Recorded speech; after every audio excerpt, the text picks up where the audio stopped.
ఈరోజు శివనేశ్వర స్వామి వారి ఆరాధన. ఆ మహానుభావుడికి శిరస నమస్కారం పెట్టుకుందాం. నేను మొదట ఆయన గురించి విద్యానగర్లో భరద్వాజ్ మాస్టర్ గారి ద్వారా విన్నాను. మాస్టర్ ఎంత అద్భుతంగా శివనేశ్వర స్వామి గురించి చెప్పేవారంటే, ఎవరైనా కానీ షిరిడి వెళుతూ ఉంటే, ఓ షిరిడి వెళుతున్నారా,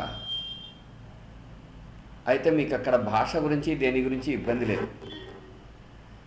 అక్కడ ద్వారకామాయిలోనో చావడిలోనో, అంటే కొంతకాలం ఆయన ద్వారకామాయిలో ఉన్నారు, కొంతకాలం చావడిలో ఉన్నారు. శివనేశ్వర స్వామి అని ఉంటారు. ఆయన దగ్గరికి వెళ్ళి, మేము ఫలానా దగ్గర నుంచి వచ్చామని చెప్పండి, ఇట్లా భరద్వాజ పంపించారని చెప్పండి అని ప్రతి వారిని ఆయన దగ్గర పంపించేవారు. పంపిస్తూ ఉంటే భలే విచిత్రంగా ఉండేది. ఆయన ఎవరు సార్ అని అడిగితే, ఆయన ఒక సాధువు షిరిడిలో ఉంటారు అని ముక్తసరిగా చెప్పేవారు. శివనేశ్వర స్వామి గురించి మాస్టర్ చెప్పడం విని తీరా మనం కానీ షిరిడి వెళ్ళి చూస్తే అక్కడ దృశ్యం ఎలా ఉండేదో నేను ఒకసారి తలుచుకుంటాను. షిరిడి వెళ్ళేప్పటికీ మనం దిగుతాం, శివనేశ్వర స్వామి వారు ఎక్కడున్నారో అడుగుతాం. మనకి సాధువు, స్వామి, సన్యాసి అనేవి ఆంధ్ర ప్రాంతంలో, ముఖ్యంగా నెల్లూరు ప్రాంతంలో నేను చూసింది వేరే. వాళ్ళు ప్రత్యేకమైన కాషాయ వస్త్రాల్లో అట్లా ఉంటారు. తీరా అక్కడికి పోతే అతి సామాన్యంగా కనిపిస్తూ ఒక జడగట్టిన పక్కకి కట్టిన జుట్టు, ముఖం కాస్త ఉజ్వలంగా వెలుగుతున్న ముఖం, పెద్దగా పట్టించుకొని శరీరం, ఒక చిన్న బొజ్జ, మెరిసే కళ్ళు. అయితే జాగ్రత్తగా గమనిస్తే కానీ ఆయనలో ప్రత్యేకత కనిపించదు.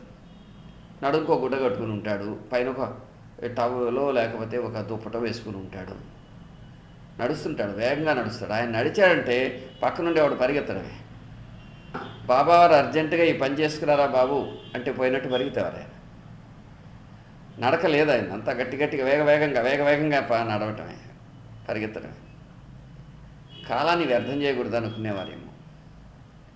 అందుకని శివనేశ్వర స్వామి వారి దగ్గరికి వెళ్ళి, స్వామి నమస్కారం, ఓహో భరద్వాజ దగ్గర నుంచి వచ్చావా అని అడిగాడు. అంటే బహుశా ఈ విధంగా నమస్కారం పెట్టేది, ఆ విధంగా చెప్పేది బహుశా మాస్టర్ దగ్గర నుంచి అనుకున్నారేమో తెలియదు. సరే, వెంటనే ఆయన ఏం చేస్తారంటే, మనం చెప్పే దాంట్లో ఆయనకు ఎంతవరకు అవసరమో, ఆయన ఏం చెయ్యగలరో అది కొన్ని సెకండ్స్లో నిర్ణయించుకుని ఆ పని చేసేస్తారు. అంతేగాని మనం ఏదన్నా కబుర్లు చెప్పబోతే ఆ కబుర్లను ఎంకరేజ్ చేయరు. అట్లనే మన అవసరం అడిగితే దాన్ని కాదనరు. అయితే ఆయన ఒక్క నిమిషం ఆలోచించి దానికి వెంటనే తగిన పరిష్కారం చెబుతారు. అది బాగా విచిత్రమైన అనుభవం. ఆయన ఎవరికి దాదాపుగా మేము ఎన్నిసార్లు పోయినా ఎవరిని పంపించినా కాదన్న సందర్భమే లేదు. తాను చెయ్యగలిగినంత ఎక్కువ సహాయం చేయించేవారు, చేసేవారు. కానీ మామూలుగా ఆయన పెద్దగా కంటికి ఆనరు. ఆయన ఎంతో దగ్గరగా గమనించి చూస్తే కానీ ఆయన దివ్యత్వం, మహాత్మ్యం, సాధుత్వం అర్థం కావు. అంతగా ఆయన రూపానికి మరుగున ఆ సాధుసత్తముడు ఉండేవాడు. మాస్టర్ చెబుతుండేవారు, అతి ఉత్తమమైనటువంటి సాధు ధర్మాన్ని పాటించే వ్యక్తి ఎవరు అని చెప్పమంటే శివనేశ్వర స్వామి గురించి చెబుతాను అని.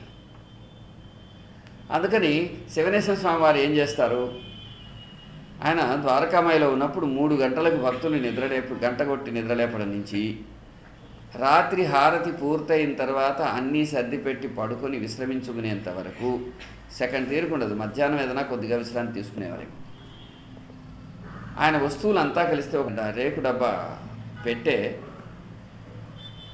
కొన్ని డైరీలు, 2 వస్త్రాలు, ఒంటి మీద కాకుండా మరో వస్త్రం, కొన్ని పుస్తకాలు, అవన్నీ మాట ఆయన ఆస్తి. ఆయన ఎప్పుడూ శాంతిగా, సాలోచనగా ఉండేవారు. ఆయన చూస్తే ఎంత జాగ్రత్తగా గమనించే కొద్దీ ఆయనలో గొప్ప గొప్ప విషయాలు, ఎన్నో విషయాలు, అంతులేని విషయాలు అర్థమయ్యాయి. బాబావారి సాన్నిధ్యంలో నేను చూసిన మహాపురుషులలో ఆయన ఒకడని చెప్పుకోవాలి. ఆయన ఏమిటి ఆయన విషయం అంటే, ఫస్ట్ టైం మొదటిసారి మేము వెళ్ళినప్పుడు వెంటనే షిరిడీలో మాతో కూడా వచ్చి బాబా తిరిగిన స్థలాలలో మనం చూడదగినవి, అది వెంటనే బాబా సమాధి మందిరం, ద్వారకామాయి, గురుస్థానము, చావడి, లెండి తోట, బాబా వెళ్ళిన భక్తుల ఇల్లు మహాశ్రద్ధగా ఒక వరుస క్రమంలో చూపించేశారు, ఖండోబాతో సహా చూపించి వాటి విశేషాలు వివరించారు గొప్ప శ్రద్ధతో. తర్వాత మాకు కావలసిన వసతి గురించి వివరంగా చెప్పారు, ఇట్లా చేసుకోవాలి ఇలా చేసుకోవాలి అని చెప్పి. భాష సమస్య కూడా రాదు ఆయనతో ఉంటే. వెంటనే ఏ వస్తువు ఎక్కడ దొరుకుతుందో వాటిని ఎట్లా తొందరగా తీసుకొచ్చి ఆ పని చేసుకుని 4 హారతులు, సమాధి చుట్టూ 108 ప్రదక్షిణలు, బాబాకు భిక్ష ఇవ్వటం, ఆ విధంగా తక్కువ సమయంలో ఎక్కువసేపు సాయి పరంగా, సాయి సాధనలో, సాయి స్మరణలో ఉండేలాగా ఆయన సూచనలు ఇచ్చేవారు. అంతేకాకుండా ఆయన కళ్ళలో ఎక్కడ కూడా ప్రత్యేకమైన మమకారం కానీ ద్వేషం కానీ నేను ఎప్పుడూ చూడలేదు. కాకపోతే కాస్త మంచి సాధుత్వం, స్మరణ బాబా మెచ్చేలాగా, నచ్చేలాగా ఉంటే ఆయన కళ్ళలోకి మెరుపు మెరిసే. ఇంత ఆయన ఎప్పుడూ 1950లో షిరిడి వచ్చేశారు. ఆ తర్వాత ఒక నియమం పెట్టుకున్నారు. బాబా ఏ విధంగా అయితే షిరిడి వదిలి వెళ్ళకూడదు అనుకున్నారో, శివనేశ్వర స్వామి కూడా షిరిడి వదిలి వెళ్ళలేదు. ఆయన దేహం విడిచిన తర్వాత ఆయన దేహాన్ని తీసుకెళ్ళి అక్కడ ప్రస్తుతం ఆయన సమాధి ఉన్న చోట బాధపెట్టారు. నాకు ఆయనను గురించి తెలిసే కొద్దీ అబ్బో ఇలాంటి మానవులు ఉండగలరా అనిపించేంత అద్భుతం అనిపించేది. సాయంకాలం అంటే రాత్రి 8 గంటలకు ఖచ్చితంగా 8 నుంచి 9 గంటల వరకు అన్ని సంవత్సరాలు ఆయన భజన చేస్తారు. ఆ భజనలో అవే పాటలు ఉంటాయి, అవి అదే క్రమంలో పాడతారు.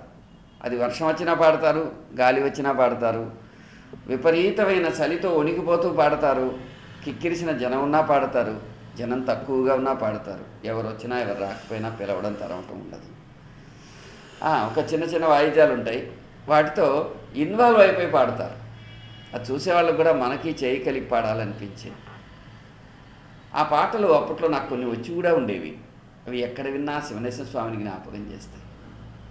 అది ఖచ్చితంగా గంట జరుగుతుంది అంతే. ఆ పని అయిందా ఇంకా ఆయన అక్కడ ఉండడు అంతే. ద్వారకామాయిలో ఉండేటప్పుడు ఆ పక్కనే ఉండేటువంటి గది లోపల ఆయన సామాన్లు పెట్టుకొని విశ్రమించేవారు. అదేవిధంగా ఇక్కడ బహుశా అది భక్తుడు కట్టింది అయి ఉండవచ్చు. ఆ తర్వాత చావడిలో ఉన్నప్పుడు అక్కడే ఒక మూల ఆయన నివాసం ఉండటం జరిగేది. ఆ తర్వాత గురుస్థానం దగ్గర ఉండి ఎదుట ఇరుకైనటువంటి ఒక చిన్న గదిలో మనిషి ఒకడు లోపల పోతే 2 లోపల పోవాలంటే వీలు కాని గది, ఆ గదిలో కూడా ఆయన సర్దుకుని ఉండేవారు. ఆయనను ఒకసారి అట్లా కదిలిస్తే బాబా గురించిన అంతులేని లీలలు, బాబా గురించిన గొప్ప సంగతులు, ఆయన శ్వాస పీల్చేది, ఆయన నోటితో మాట్లాడేది, ఆయన దేహధాతువులు స్పందించేది సాయి లీలలకే, సాయి కరుణకే, సాయి గురించి చెప్పుకోవటంలోనే. ఆయన అనేవారు, నేను ఈ పాదాలలోనే లయించిపోవాలి, ఇక్కడే మట్టైపోవాలని ఎదురు చూస్తున్నాను, అంతే, నేను అందుకే కృషి చేస్తున్నాను అని. మనం ఏ విషయమై ఆయనతో చర్చించినా ఆయన చివరికి బాబాపరమైన పరిష్కారాన్ని మనం ఊహించినంత అద్భుతంగా చెప్పేవారు. ఆయన చదువుకుంది స్వల్పమైతే కావచ్చు, ఆయన హృదయము, ఆయన తెలివితేటలు, ఒక సాధువుగా ఆయనకుండే ప్రజ్ఞ అపారం. అంచేత శివనేశ్వర స్వామి వారు నాకు అంతరంగానికి దగ్గరగా ఉండడానికి మాస్టర్ గారి దయ, ఆయన పరిచయం, ఆయన మనవాడని చెప్పటం గొప్ప కారణం. అంచేత మెల్లగా ఒక 4-5 లీలలు చెప్పుకోవడానికి, లేదు వారితో నాకున్న ప్రస్తావన చెప్పుకోవడానికి ప్రయత్నిస్తాను. షిరిడి వెళ్ళినప్పుడు నాకు ధునిలో ఎలా ముందు ధునిని స్మరించాలి, ఎందుకు స్మరించాలి అంటే ఆయన చేసేవారు. ప్రాచీన ఋషి సంప్రదాయాన్ని బట్టి బాబా తన గురుస్వరూపంగా అగ్నిని అర్చించారు గనక మనం కూడా ఒక పీచుండే కొబ్బరికాయ తీసుకొని ఆ పీచుండే కొబ్బరికాయ పైన నవధాన్యాలు, అక్షతలు, కర్పూరము, కడ్డీలు ఇవన్నీ ఉంచి అగ్నికి సాయి గురుస్వరూపంగా పరమ దత్తాత్రేయ స్వరూపంగా సమర్పించే విధానాన్ని నాకు తెలిసి నేర్పింది శివనేశ్వర స్వామి. మా అందరికీ నేర్పింది మాత్రం ఆయన. ఆ విధంగా ఒక కడ్డీని మహాశ్రద్ధగా అగరత్తిని ఎలా సమర్పించవచ్చో కూడా ఆయనలో చూడగలిగాడు. అందుకని ధుని తలుపులు తీసి మా దగ్గర మహాభక్తిగా అర్చింపచేసేవారు. ఆ రోజులకి వస్తాయా? అవి వచ్చినా రాకపోయినా వాటిని స్మరించి ఆయన మా దగ్గర ఏది కొరతగా ఉంటే సాధారణంగా మేము నెయ్యి ఎత్తుకుపోయేవాళ్ళం. ఆ నెయ్యి ఇచ్చి సమర్పింపజేసి బాబా ఏ విధంగా అయితే దాన్ని స్వీకరించారో ఆ స్వీకరణ వల్ల మనకు జరిగిన మహత్తర ప్రయోజనం శ్రేయస్సు ఎట్టిదో మా చేత స్మరింపచేసేవారు. ఆయన నోరెత్తితే సాయిలీలలు చెబుతారు. ఆ సాయిలీలలు ఎన్నో. అంతేకాకుండా ఆనాడు బాబా భక్తులు వాళ్ళ బిడ్డలు వాళ్ళ కుటుంబాలు షిరిడి వచ్చేవి, వాళ్ళు చాలామంది జీవించి ఉండేవారు. వారు ఎవరు వచ్చినా వెంటనే చెప్పేవారు, ఆ వచ్చిన ఆయన పలానా వారు. మొత్తం సాయిలీలా మాసిక పత్రికలలోంచి సచ్చరిత్ర ఇతర గ్రంథాలలోంచి ప్రతి లైన్ ఆయన కట్టుబాటు. అందుకు బాబా గురించి మనం ఏమడిగినా ఆయన వెంటనే దాని గురించి సవివరంగా చెబుతారు. ఈరోజు భరద్వాజ మాస్టర్ గారు ఎంతోమందికి బాబా భక్తిని పరిచయం చేయటం వెనక అద్భుతమైనటువంటి సాయి యొక్క వరదాభయ హస్తం శివనేశ్వర స్వామి రూపం నుంచి వెలిసింది. ఎట్లంటే మాస్టర్ గారు ఆ గ్రంథాన్ని రచించడం కోసం ఆయన తనను తాను సాయిపరంగా మలుచుకోవటానికి కోసం చేసిన కృషి అది. ఆ విధంగా మాస్టర్ గ్రంథం రాశాక తన వాళ్ళైన మాకు వినిపిస్తూ ఉండేవారు. చివరికి ఒకసారి దాన్ని ఆ వ్రాతప్రతిని తీసుకెళ్లి సమాధి పైన వదిలి రావాలనుకున్నారు. అప్పట్లో ఈ సంస్థానం వారికి తెలుగు పుస్తకాల పట్ల కానీ వాటి మీద పెద్ద శ్రద్ధ ఉండేది కాదు. సరే, అప్పుడు శివనేశ్వర స్వామి గమనించి ఆయనకు అనేక సూచనలు ఇచ్చినట్టు మాస్టర్ తమ గ్రంథాల్లో రాశారు. అందులో నాకు ఈ బాదరబందీ ప్రింటింగ్ ఇవంతా ఇష్టం లేదని మాస్టర్ అంటే, అట్లా కాదు అని హితవు చెప్పి, మరి దానికి డబ్బు అవి ఎలాగా అంటే తామే మొదటి దక్షిణ సమకూర్చి సాయి సాన్నిధ్యంలోనే సమకూర్చి ఇదిగో ఇది బాబా యొక్క సంకల్పం అని చెప్పి దానికి ప్రోత్సహించిన ఘనత శివనేశ్వర స్వామి. అంటే ఈరోజు కోట్లాది మంది భక్తులు మాస్టర్ చరిత్ర ద్వారా సాయి గురించి తెలుసుకుంటున్నారంటే దాని యొక్క రూపకల్పనలో ఆయన యొక్క ఆశీస్సు, కృషి ఉంది, సూచన ఉంది, సహాయం కూడా ఉంది. అధైర్యపడకుండా భుజం తట్టి పంపించేవారు. అదే కాకుండా మాస్టర్ గారు చాలాసార్లు తమ జోబులో ఉండే డబ్బంతా సాయి పాదాలకు సమర్పించి అక్కడ హుండీలో వేసేసారు. శివనేశ్వర స్వామి ఒక హృదయం చెప్పారు, బాబా వారికి మనం దక్షిణ ఇవ్వటం చాలా ఉత్తమమైన ధర్మము, సంప్రదాయం, కర్తవ్యం కూడా. కానీ ఇక్కడ ఈరోజు సంస్థానానికి ధనం ఉంది కాబట్టి బాబా వారికి కావలసినంత సమర్పించి, అంటే కొంత సమర్పించి, మిగతాది మీరున్న స్థానంలోనే మీ సాటి మనుషులైనటువంటి సాయినాథుల వారికి సమర్పించి వాళ్ళ శ్రేయస్సుకై కృషి చేయమని చెప్పేవారు. షిరిడిలో దక్షిణ యుద్ధం కాదు దానికి అర్థం. షిరిడిలో వేసే దక్షిణతో పాటు ఈ దక్షిణ సంస్కారాన్ని మీ ఇంట్లో, మీ చుట్టూ, మీ ప్రాంతంలో ఏర్పాటు చేసుకోమని అర్థం చేసుకుంటే బాగుంటుంది. నిరుపేద నారాయణులను, దీనజన బాంధవులను, వీళ్ళందరి సోదరుల రూపంలో బాబాను చూడు అనే భావాన్ని ఆయన చెప్పేవారు. ఆయన ఎంతటి వ్యక్తి అంటే మనము మిగతా విషయాల్లో ఎక్కడన్నా రాజీ పడతాం కానీ ఆహారంలో ఎక్కడ రాజీ పడగలం?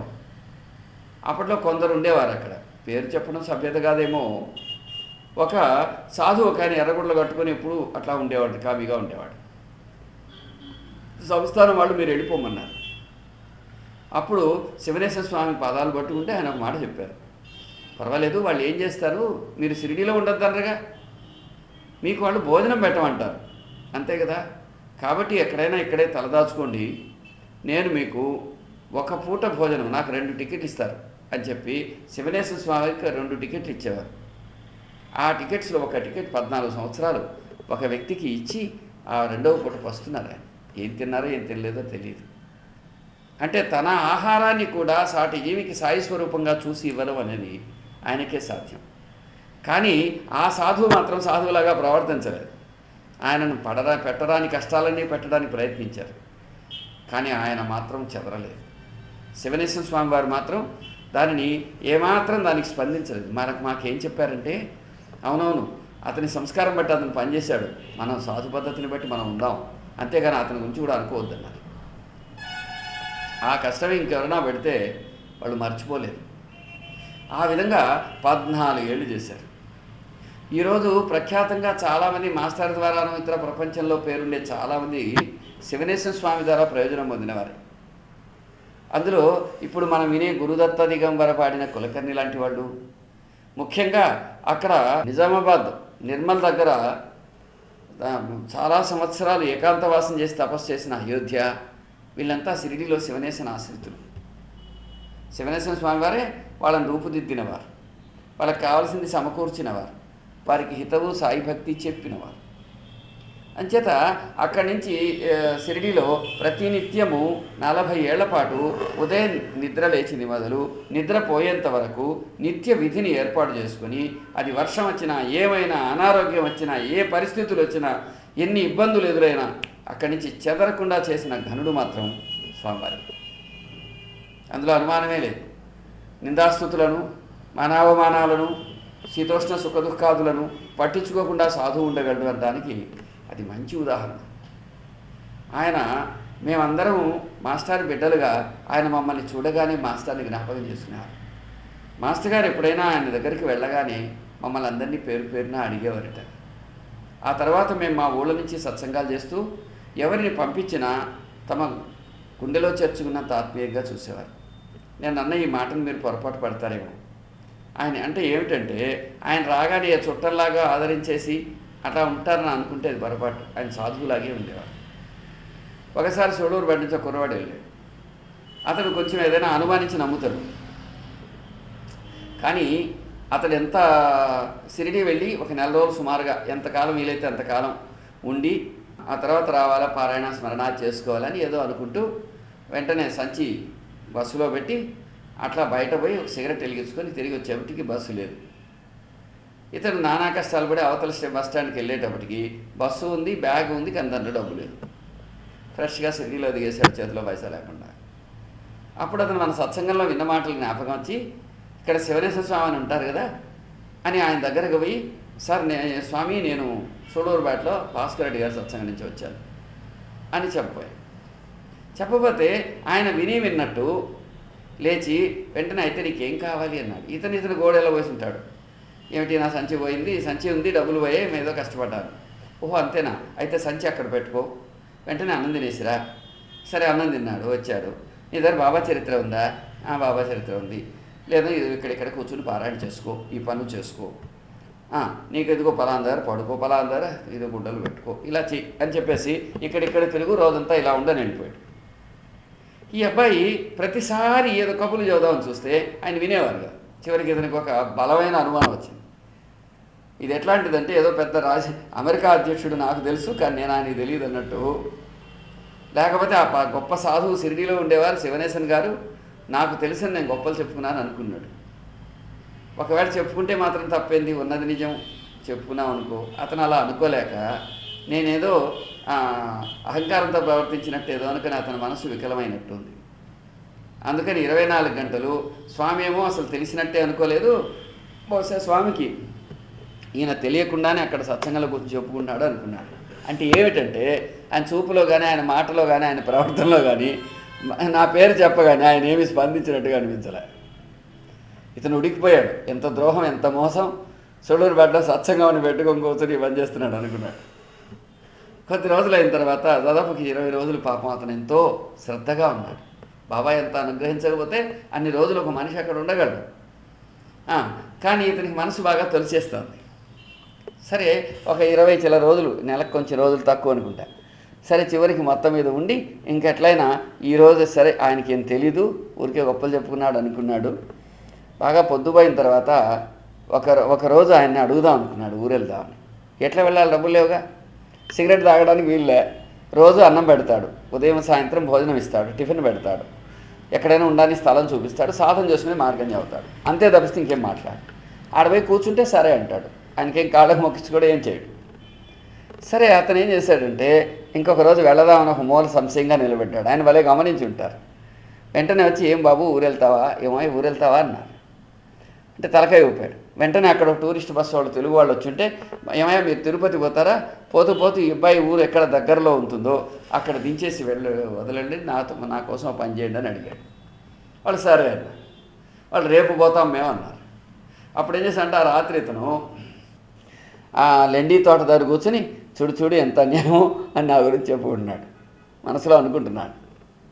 వెంటనే స్వామి అక్కడ దత్తమందిరం, అక్కడ ఉండేటువంటి బాబా నాటిన ఈ నందదీపం దగ్గర ఉండే చెట్లకు ప్రదక్షిణ చేసుకొని జాగ్రత్తగా వచ్చి అక్కడ కాస్త విశ్రాంతి తీసుకుందామని ఇతని కొద్ది దూరంలో కూర్చున్నారు. కూర్చోగానే అప్పుడు అడిగాడు, ఏమో నువ్వు ఎక్కడుంటావు? సుళ్ళూరుపేటలోనే ఉంటావా? సత్సంగానికి వెళతావా అంటే వెళతా అన్నాడు. అయితే భాస్కర్ బాగా తెలుసా? అది తెలుసు. అతని సత్సంగ సభ్యులు కుటుంబం ఎలా ఉన్నారు? భరద్వాజ్ వస్తుంటారా? ఇంకేమిటి ఈ మధ్య ఎప్పుడు వచ్చారు? అక్కడ ఏం కార్యక్రమాలు చేస్తారు? సత్సంగం అంటే ఏం చేస్తారు? ఇవన్నీ వివరంగా అతని దగ్గర చెప్పించుకొని, అవి తెలుసు నాకు సత్సంగం చేయటం మంచి పని, నాకు సంతోషము. రేపు నువ్వు వెళ్లే ముందు నేను నీకు ప్రసాదం ఇస్తాను, అవి భాస్కర్కి ఇచ్చేయమని చెప్తూ అతను అవసరార్థం స్వామిని అడిగి ఒక అంగట్లో ఒక 150 రూపాయలు అప్పు తీసుకున్నాడు. ఆ బయలుదేరే ముందు పాపం అతనికి బాగా నాలికి పరికేసి ఉంటుంది. అప్పుడు ఆ అప్పు ఇప్పించి నువ్వు ఆ డబ్బులు కూడా భాస్కర్కి చేర్చేయని చెప్పాడు. పాపం ఆ కుర్రవాడు అల్లాడిపోయాడు. ఇప్పటిదాకా ఏమో తెలియదని తిట్టుకుంటుంది, ఇప్పుడేమో ఈయన ఇంత పోబోయే రోజు ఇంత అప్యాయంగా మాట్లాడుతున్నాడు. అసలు ఆయన చూపులో కూడా తెలిసినట్లేదే ఎందుకున్నాడు అని. అతను మళ్ళీ ఉడికిపోతూ దిగగానే సంచి తీసుకుని నెల రోజుల తర్వాత వెళ్ళి ఇంటికి వచ్చిన కుర్రవాడు ఇంటికి పోకుండా మన ఇంటికి వచ్చాడు. వచ్చి, సార్ మీరు నన్ను క్షమించినా క్షమించకపోయినా నేను భలే తిట్టుకున్నాను మిమ్మల్ని అని అదోగా మాట్లాడుతూ నాకు ఒక అనుమానం సార్, చెప్పండి సమాధానం ఏమిటని. సార్ ఇన్ని రోజులు ఆయన అట్టున్నాడు, మీకు ఆయన తెలుసు, ఆయనకు మీరు తెలుసు. మీరు తెలిసినప్పుడు నేను బాగా తిట్టుకున్నాను మిమ్మల్ని, అబద్ధాలు చెప్తున్నాను. అంతా వచ్చేటప్పుడు నా చేత ఈ ప్రసాదం ఇచ్చి అంత అప్యాయంగా మాట్లాడి ఆ విధంగా ఎందుకు చేయాలా అని అడిగాడు. నేను చెప్పాను, ఆయన నువ్వు కాదు కాబట్టి నేను కాదు కాబట్టి చేయాలయా. ఆయన సాధువు కనుక సాధు ధర్మం పాటించారు. కేవలం ఒక వ్యక్తి పట్ల మమకారమో మరొకటో కాకుండా అతని సాధులో జీవనం పట్ల ఉండే సద్భావనను మాత్రమే కలిగి ఉన్నాడు. అందుచేత నీవు కనిపించగానే కళ్ళెగరేసి చెప్పడానికి ఆయన సంసారి కాదు. కబుర్లు చెప్పడం ఆయన నియమము కాదు, ఆయన పద్ధతి కాదు, దానికి విరుద్ధం. అందుచేత ఆయన ఏం చేశారంటే ఆ విధంగా ప్రవర్తించారు. నిత్య శుద్ధము, పవిత్రము, ఖచ్చితమైన సాధువు ఎలా ఉంటారంటే ఇదే విధంగా శివనేశ్వర స్వామిలాగా ఉంటారు. అందుకని వారు ఇచ్చిన ప్రసాదం నాకు తెచ్చినందుకు సంతోషం, నీకు నా కృతజ్ఞత అని చెప్పాను. ఆ కుర్రవాడు కళ్ళనీళ్ళ పర్యంతమయ్యాడు. మమకారం అస్సలు నెల రోజులు గమనించిన కళ్ళలో కనిపించకుండా ఉండే ప్రేమ బాబాకి, భరద్వాజ్ మాస్టర్కి అదే రీతిలో శివనేశ్వర స్వామికి మాత్రమే సాధ్యం. ఆ మహాపురుషుడి ఆరాధన సందర్భంగా మనం ఇంకొన్ని విషయాలు చెప్పుకుందాం. నమస్కారం, సెలవు.